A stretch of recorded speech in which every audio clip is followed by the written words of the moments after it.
Hi friends, आज के video में देखने वाले हैं शक्ति को स्टार्ट कर रहे हैं। और पिछले वीडियो में हम लोगों ने 248 प्रश्न तक कवर कर चुके थे और आज देखने वाले हैं 249 नंबर प्रश्न को। तो पहला प्रश्न है, कार्य करने की दर को क्या कहलाता है, यानी कार्य करने की दर क्या कहलाता है। तो इसका सही आंसर होगा सी नंबर, कार्य करने की दर को शक्ति कहते हैं। याद रखेंगे, कार्य करने की दर को शक्ति कहते हैं। आगे के प्रश्न को देखेंगे, प्रश्न संख्या 250 को देखने वाले हैं। शक्ति को किस रूप में व्याख्यायित किया जाता है। तो शक्ति को किस रूप में व्याख्यायित किया जाता है। तो इसका सही आंसर होगा सी नंबर, कार्य करने की दर अथवा ऊर्जा के हस्तांतरण की दर को शक्ति कहते हैं। याद रखेंगे, कार्य करने की दर अथवा ऊर्जा के हस्तांतरण की दर को शक्ति कहते हैं। 251 नंबर प्रश्न को देखेंगे, कार्य करने की दर या ऊर्जा के हस्तांतरण की दर को क्या कहा जाता है। तो सेम प्रश्न है, शक्ति कहते हैं। इसका सही आंसर होगा शक्ति। आगे के प्रश्न को देखेंगे, प्रश्न संख्या 252 को देखने वाले हैं। यदि कोई कारक टी समय में डब्लू कार्य करता है तो उसकी पावर क्या होगा। तो याद रखेंगे फ्रेंड्स, पी बराबर जो होता है डब्लू बटा टी होता है, यानी शक्ति बराबर कार्य बटा समय होगा। देखते हैं किसमें आंसर है। तो आंसर नंबर सी नंबर में है, डब्लू बटा टी, यानी पी बराबर बोल रहा है क्या होगा, तो डब्लू बटा टी होगा। आगे के प्रश्न को देखेंगे हम लोग, प्रश्न संख्या 253 को देखने वाले हैं। शक्ति यानी डब्लू बटा टी, डब्लू का अर्थ क्या है। तो डब्लू का अर्थ यह है कार्य है। डब्लू का अर्थ क्या है, तो कार्य है। आगे के प्रश्न को देखेंगे, 254 नंबर प्रश्न, कार्य करने की गति क्या कहलाता है। तो कार्य के करने की गति को क्या कहा जाता है। तो इसका सही आंसर होगा बी नंबर, शक्ति होगा। कार्य करने की गति को शक्ति कहलाती है। आगे के प्रश्न को देखेंगे, प्रश्न संख्या 255, निम्न में से कौन सी भौतिक मात्रा किए गए कार्य की गति को मापती है। तो इसका सही आंसर होगा शक्ति। शक्ति जो है ऐसा भौतिक मात्रा है जो किए गए कार्य की गति को मापती है। इसका 256 नंबर प्रश्न को देखेंगे और याद रखेंगे, 1 हॉर्स पावर बराबर 746 वाट होता है। 1 हॉर्स पावर बराबर 746 वाट होता है। तो शक्ति का फार्मूला बोल रहा है, शक्ति यानी पी बराबर डब्लू बटा टी होता है। पी बराबर डब्लू बटा टी, यानी कार्य बटा समय। कार्य बटा समय जो है बी नंबर होगा आंसर, इसमें कार्य बटा समय दिया हुआ है। आगे के प्रश्न को देखेंगे, प्रश्न संख्या 257, निम्नलिखित में से कौन सी भौतिक राशि किए गए कार्य की दर कहलाती है। तो कार्य की दर को क्या कहा जाता है। सही आंसर होगा शक्ति। कार्य की दर को शक्ति कहते हैं। कार्य की दर को शक्ति कहते हैं, इसका सही आंसर होने वाला है। एक शक्ति बराबर 746 वाट बोल सकते हैं या फिर जूल सेकेंड बोल सकते हैं, दोनों एक ही है। आगे के प्रश्न को देखेंगे हम लोग, प्रश्न संख्या 258 नंबर। तो ये नोमरिकल है, आप लोग देख सकते हो। नोमरिकल को देख लीजिए एक बार। कहता मोहन का वजन 40 किलोग्राम है। 10 सेकंड तक में 50 सीढ़ियाँ चढ़ जाती है। तो प्रत्येक सीढ़ी की ऊंचाई 15 सेंटीमीटर है। प्रत्येक सीढ़ी की ऊंचाई 15 सेंटीमीटर है। तो मोहन की शक्ति निकालना है। तो याद रखेंगे फ्रेंड्स, इसका जो होता है शक्ति का जो फॉर्मूला होता है तो mgh बटा टी होता है। याद रखेंगे, इस पर आप निकालेंगे तो निकल जाएगा। आगे के प्रश्न को देखेंगे हम लोग। आगे के प्रश्न को देखेंगे, प्रश्न संख्या 259 है। यदि कोई लड़का 4 मिनट में 600 न्यूटन बल के साथ 20 मीटर की दूरी तय करती है तो लड़के द्वारा खपत की गई शक्ति कितना होगा। तो उसी पे बनाइए, बन जाएगा सॉल्यूशन, देख सकते हैं आप लोग। आगे के प्रश्न को देखते हैं, प्रश्न संख्या 260 को देखने वाले हैं। कहता 50 केजी द्रव्यमान का एक लड़का 40 सीढ़ियाँ 9 सेकंड में चढ़ती है। यदि प्रत्येक सीढ़ी 15 सेंटीमीटर का है तो शक्ति क्या होगा। तो उसी पे बैठाइए, बैठ जाएगा, यानी शक्ति निकालना है। पी बराबर क्या होता है, डब्लू बटा टी होता है। तो डब्लू को लिख सकते हैं हम लोग mgh, और टी नीचे रहेगा। तो एम हो गया द्रव्यमान, जी हो गया गुरुत्वीय त्वरण, और एच हो गया ऊंचाई, और टी हो गया समय। इसको भाग देने के बाद इसका सही आंसर आएगा 333.33 आएगा, वाट होगा। आगे के प्रश्न को देखेंगे हम लोग, प्रश्न संख्या 261 261। प्रश्न संख्या 261 देखेंगे। कहता उस भौतिक मात्रा का नाम बताएं जो बल और वेग के गुणनफल के बराबर होता है। तो इसका सही आंसर होगा सी नंबर, शक्ति। शक्ति जो होता है बल और वेग के गुणनफल के बराबर होता है। आगे के प्रश्न देख सकते हैं। P बराबर जो होता है F इंटू भी होता है, याद रखेंगे एक फॉर्मूला है, P बराबर F इंटू भी होता है। आगे के प्रश्न को देखेंगे।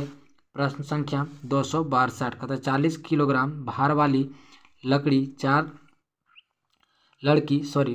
4 सेकंड में 5 मीटर तक ऊंची होने वाली सीढ़ियों पर तेजी से चढ़ जाती है, तो उसके द्वारा विकसित शक्ति कितना होगा। तो उसी पे बैठाइए mgh पे, तो बैठ के बन सकता है ये। आगे के प्रश्न को देखेंगे। प्रश्न संख्या 263 कहता 50 किलोग्राम द्रव्यमान का एक लड़का 45 सीढ़ियाँ 10 सेकंड में चढ़ जाती है, तो प्रत्येक सीढ़ी 16 सेंटीमीटर का है, तो शक्ति, तो उसी पे बनाइए mgh बटा टी पे, तो ये सही आंसर आ जाएगा। आप लोग सोल्यूशन भी दिया हुआ है, आप लोग देख सकते हैं। आगे के प्रश्न को देखेंगे हम लोग। प्रश्न संख्या 264 को देखने वाले हैं। कहता औसत शक्ति निम्न में से किसके बराबर होता है। तो इसका सही आंसर होगा डी नंबर, कुल प्रयुक्त ऊर्जा बटा कुल समय। यानी ऊर्जा दिया है तो ऊर्जा बटा समय में औसत शक्ति निकाला जा सकता है। आगे के प्रश्न को देखेंगे। प्रश्न संख्या 265 देखने वाले हम लोग। कहता 50 kg के भार 40 सेकंड में, सेम प्रश्न है, देखेंगे आप लोग, देख लीजिए। आगे के प्रश्न को देखेंगे। प्रश्न संख्या 266, ये भी सेम प्रश्न है, सब एक ही फार्मूला पे बनने वाला है, और आप लोग ट्राई कीजिए। आगे के प्रश्न को देखेंगे। 267 नंबर प्रश्न कहता यदि 40 न्यूटन भार वाली 160 वाट की शक्ति 20 सेकंड तक रस्सी पर चढ़ती है, तो कितनी ऊंचाई। इसमें देख सकते हैं P बराबर W बटा टी होता है, तो W जो होता है W बराबर mgh बटा टी होगा। तो P का जो दिया हुआ है वैल्यू दिया हुआ है, और H का वैल्यू निकालने बोल रहा है, तो आप लोग निकाल लीजिएगा। ये यहाँ पे दिया हुआ फार्मूला और सॉल्यूशन भी दिया हुआ है, एक बार आप लोग देख लीजिएगा। आगे के प्रश्न को देखेंगे हम लोग। प्रश्न संख्या 268 कहता 50 kg द्रव्यमान का एक लड़का 44 सीढ़ियाँ 10 सेकंड में चढ़ती है, तो प्रत्येक सीढ़ी 15 सेंटीमीटर है, तो शक्ति निकालना है। तो उसी पे बनाइए, जी का भी वैल्यू दिया हुआ है, बन जाएगा mgh बटा टी पे बनाइए, टी पे एकदम सब एक ही टाइप का प्रश्न है और सब बनेगा। आगे के प्रश्न को देखेंगे। प्रश्न संख्या 269 यदि कोई एजेंट समय टी और डब्लू काम करती है, तो उसकी पावर क्या होगा। तो पावर P बराबर बता चुके हैं W बटा टी होता है। इसका सही आंसर होगा W बटा टी, डी नंबर का आंसर होगा। आगे के प्रश्न को देखेंगे। प्रश्न संख्या 270 देखने वाले हैं। कहता 50 kg द्रव्यमान का एक लड़का 10 सेकंड में 43 सीढ़ियाँ चढ़ती है, तो प्रत्येक सीढ़ी की ऊंचाई 15 सेंटीमीटर है, तो शक्ति क्या होगा। तो उसी पे बैठाइए, P बराबर W बटा टी, W बराबर जो होता है mgh होता है, अब बटा टी का टी नीचे लिख देंगे, तो इसी पे बैठाने के बाद शक्ति आपका निकल जाएगा। आगे के प्रश्न को देखेंगे।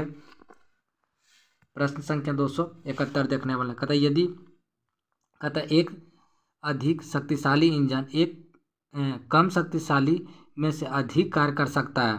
कहता एक अधिक शक्तिशाली इंजन कम समय में अधिक कार्य कर सकता है, जैसे एक हवाई जहाज कार की तुलना में कम समय में अधिक दूरी तय करता है। अतः हवाई जहाज कार से अधिक शक्तिशाली है। यह निम्न में से किसका उदाहरण है। तो इसका सही आंसर होगा शक्ति का उदाहरण है, क्योंकि हवाई जहाज में क्षमता अधिक होने के कारण कार्य भी अधिक करेगा। आगे के प्रश्न को देखेंगे। 272 नंबर प्रश्न को देखेंगे। कहता 80 kg की वस्तु 40 मीटर की ऊंचाई में लगभग 50 सेकंड के ऊपर उठने तक आवश्यक औसत शक्ति कितना होगा। तो उसी पे बैठाइए, mgh बटे टी पे बन जाएगा। आगे के प्रश्न को देखेंगे। प्रश्न संख्या 273 निम्न में से कौन सी शक्ति का सूत्र है। तो शक्ति का सूत्र कौन होगा। तो इसका सही आंसर होगा सी नंबर, इनमें से सभी होगा शक्ति का सूत्र। तो P बराबर V स्क्वायर बटा R भी होता है, P बराबर VI भी होता है, और P बराबर आई स्क्वायर आर भी होता है। ये तीनों का तीनों प्रश्न शक्ति का ही, तीनों का तीनों फार्मूला शक्ति का ही है, याद रखेंगे, बहुत ही इंपॉर्टेंट फार्मूला है सब। आगे के प्रश्न को देखेंगे और स्टार्ट कर देख रहे हैं ऊर्जा यानी एनर्जी को स्टार्ट कर रहे हैं। देखने वाले हैं 274 नंबर प्रश्न को। प्रश्न संख्या 274 को देखेंगे, ऊर्जा संरक्षण के सिद्धांत के संबंध में कौन सा कथन सही है। तो इसका सही आंसर होगा डी नंबर। ऊर्जा ना तो निर्माण किया जा सकता है और ना ही नष्ट किया जा सकता है। ऊर्जा का सिद्धांत है, ऊर्जा ना तो निर्माण किया जा सकता है और ना ही नष्ट किया जा सकता है। आगे के प्रश्न को देखेंगे, प्रश्न संख्या 275 देखने वाले हैं। अतः ऊर्जा ना तो उत्पन्न की जा सकती है और ना ही नष्ट की जा सकती है, लेकिन इसे एक रूप से दूसरे रूप में परिवर्तित की जा सकती है। यह डैश कहा जाता है, ये क्या कहा जाता है। तो इसका सही आंसर होगा बी नंबर। अतः ऊर्जा के संरक्षण नियम, ऊर्जा के संरक्षण नियम में ऊर्जा ना तो उत्पन्न किया जा सकता है और ना ही नष्ट किया जा सकता है। आगे के प्रश्न को देखेंगे, प्रश्न संख्या 276 देखने वाले हैं। अतः यदि प्रश्न संख्या 276 देखने वाले हैं, 276 देखेंगे। अतः यदि वायु प्रतिरोध को नगण्य माने तो मुक्त रूप से गिरते हुए पिंड की स्थितिज ऊर्जा और गतिज ऊर्जा के योग क्या होगा। तो इसका सही आंसर होगा डी नंबर। अगर यदि वायु प्रतिरोध को नगण्य मान लें तो स्थितिज ऊर्जा और गतिज ऊर्जा के योग क्या हो जाएगा, स्थिर हो जाएगा। आगे के प्रश्न को देखेंगे, प्रश्न संख्या 273, प्रश्न संख्या 273 को देखने वाले हैं, 277 को देखने वाले हैं। जब आप एक रबड़ बैंड को खींचते हैं तो हस्तांतरित ऊर्जा डैश के रूप में डैश में संग्रहित होता है। तो इसका सही आंसर होगा ए नंबर, स्थितिज ऊर्जा के रूप में संग्रहित होता है। आगे के प्रश्न को देखेंगे, प्रश्न संख्या 278, अतः डैश के कणों की गतिज ऊर्जा अधिकतम होता है। तो किसका होता है, तो गैस में कणों की गतिज ऊर्जा अधिकतम होता है। सबसे कम जो होता है कणों की गतिज ऊर्जा ठोस में होता है, क्योंकि उसमें कण जो है पास पास रहते हैं, इसलिए उसमें ज़्यादा गति नहीं कर पाते हैं, और गैस में सबसे अधिक गति करते हैं। आगे के प्रश्न को देखेंगे, प्रश्न संख्या 279 देखने वाले हैं। डैश में कणों की गतिज ऊर्जा अधिकतम होती है। तो इसका सही आंसर होगा डी नंबर। गैस में कणों की गतिज ऊर्जा जो होता है अधिकतम होती है। 280 नंबर प्रश्न को देखेंगे, एक घर में एक माह में 900 × 10⁶ जूल ऊर्जा की खपत हुई है। इसका इकाई हुई है, तो इकाई में ऊर्जा कितनी होगी। तो इसका सही आंसर होने वाला है, तो इतना गुना इतना करके और एक यूनिट से डिवाइड कर देना। 3.6 × 10⁶ से डिवाइड करने के बाद आंसर आ जाएगा। इसका सही आंसर होने वाला है डी नंबर, 250 यूनिट होने वाला है। आप लोग देख लीजिएगा करके, यहाँ पे दिया हुआ सोल्यूशन जितना दिया हुआ है ये देख लीजिएगा आप लोग। आगे के प्रश्न को देखेंगे हम लोग, प्रश्न संख्या 281, कहता पवन चक्की पवन की किस ऊर्जा का उपयोग करती है। तो इसका सही आंसर होगा गतिज ऊर्जा का उपयोग करती है, गतिज ऊर्जा का उपयोग करती है। आगे के प्रश्न को देखेंगे,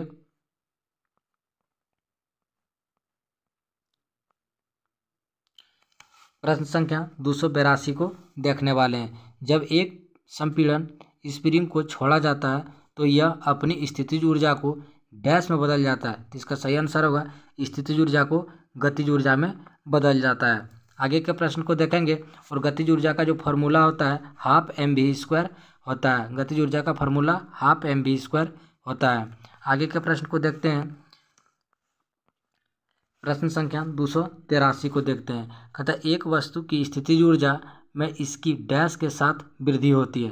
तो स्थितिज ऊर्जा किसके साथ वृद्धि होता है, तो ऊंचाई बढ़ने से स्थितिज ऊर्जा बढ़ जाती है। जितना ऊंचाई होगा उतना स्थितिज ऊर्जा बढ़ेगा। आगे के प्रश्न को देखेंगे, 284 नंबर, कहता है निम्न में से कौन सा ऊर्जा किसी वस्तु की ऊंचाई के साथ बदलती है। तो इसका सही आंसर होगा डी नंबर, ऊंचाई बढ़ने से स्थितिज ऊर्जा बदलता है।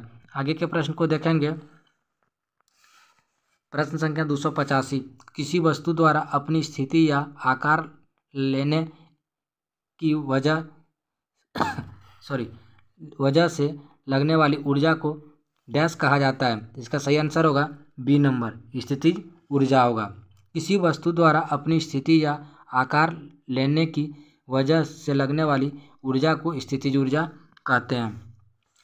प्रश्न संख्या 286 देखने वाले हैं। बांध में संग्रहित पानी में कौन सी ऊर्जा होता है? इसका सही आंसर होगा स्थितिज ऊर्जा। बांध बनाने में जिसमें पानी एक साथ इकट्ठा रहता है उसे स्थितिज ऊर्जा के कारण ही इकट्ठा रहता है। आगे के प्रश्न को देखेंगे। प्रश्न संख्या 287। एक गतिशील वस्तु अनिवार्य रूप से डैश प्राप्त करती है। तो गतिशील जब रहेगा तो गतिज ऊर्जा प्राप्त करेंगे। ये गतिशील वस्तु में गतिज ऊर्जा का जो सूत्र है हाफ mv² होता है। आगे के प्रश्न को देखते हैं। कहता है एक कार उच्च गति से चल रही है, यह किस ऊर्जा युक्त होती है? तो उच्च गति से चलेगा तो इसमें गतिज ऊर्जा होगा। आगे के प्रश्न को देखेंगे। प्रश्न संख्या 289। निम्नलिखित में से कौन सी ऊर्जा सदैव धनात्मक होती है? तो सदैव धनात्मक कौन सी ऊर्जा होता है? गतिज ऊर्जा सदैव धनात्मक होती है। प्रश्न संख्या 290 को देखने वाले हैं। ऊर्जा की व्यावसायिक इकाई क्या है? तो इसका सही आंसर होगा ए नंबर, किलोवाट घंटा ऊर्जा की व्यावसायिक इकाई है। आगे के प्रश्न को देखेंगे। प्रश्न संख्या 291। प्रश्न संख्या 291 को देखने वाले हैं। कहता 8 kg भार वाली लोहे की गेंद को 3 kg भार वाली एल्युमिनियम की गेंद से 20 मीटर ऊंचाई से गिराई जाती है, तो भूमि से 10 मीटर ऊंचाई पर उनमें कौन सी राशि समान रहेगी? इसका सही आंसर होगा त्वरण इसमें क्या होगा? समान रहेगी। आगे के प्रश्न को देखेंगे। प्रश्न संख्या 292 देखते हैं। कहता जब एक दबी स्प्रिंग को छोड़ा जाता है तो वह स्थितिज ऊर्जा को बदलता है। तो यह स्प्रिंग जब दबी स्प्रिंग को छोड़ेंगे तो वह स्थितिज ऊर्जा को गतिज ऊर्जा में बदल जाएगा, गतिज ऊर्जा में बदल जाएगा। आगे के प्रश्न को देखेंगे। यहाँ पे दिया हुआ आंसर स्थितिज ऊर्जा गतिज ऊर्जा में बदल जाएगा। 293 नंबर प्रश्न देखेंगे। एक संपीड़न स्प्रिंग में कौन सी ऊर्जा होती है? तो इसका सही आंसर होगा संपीड़न में स्थितिज ऊर्जा होती है। आगे के प्रश्न को देखेंगे। प्रश्न संख्या 294 नंबर देखने वाले हैं। किसके अनुरूप वस्तु की गतिज ऊर्जा की वृद्धि होती है?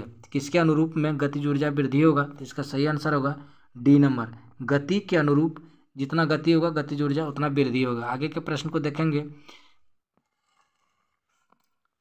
95 नंबर 295 कहता गतिशील वस्तु की गतिज ऊर्जा किस पर निर्भर करती है? तो इसका सही आंसर होगा गतिज ऊर्जा द्रव्यमान और वेग पे निर्भर करती है, क्योंकि काइनेटिक गतिज ऊर्जा बराबर जो होता है हाफ mv² होता है, यानी द्रव्यमान और वेग पे निर्भर करता है।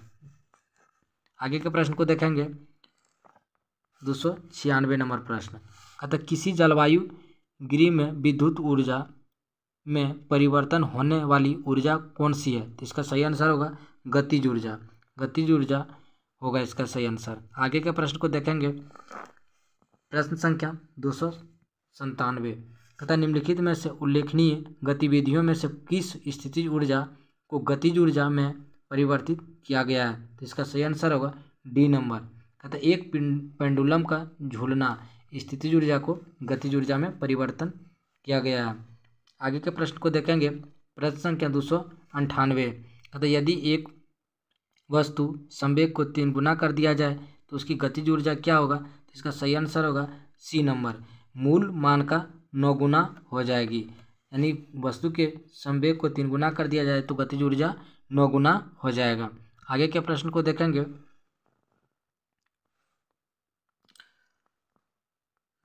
299 नंबर प्रश्न कहता ऊपर उठाए गए हथौड़े के पास क्या होता है? तो उठाए गए हथौड़े के पास होगा स्थितिज ऊर्जा होगा, स्थितिज ऊर्जा होगा। प्रश्न संख्या 300 को देखने वाले हम लोग। यांत्रिक ऊर्जा गतिज ऊर्जा डैश में संयोजित होती है, यांत्रिक और स्थितिज ऊर्जा में संयोजित होता है। यांत्रिक ऊर्जा गतिज ऊर्जा और स्थितिज ऊर्जा का संयोजन है। आगे के प्रश्न को देखेंगे।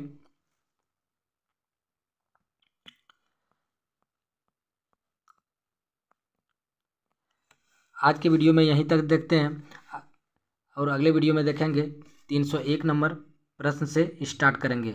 और अगर आप लोगों को वीडियो अच्छा लगे तो लाइक करें, शेयर करें और सब्सक्राइब करें। Thank you. फिर मिलते हैं अगले वीडियो में।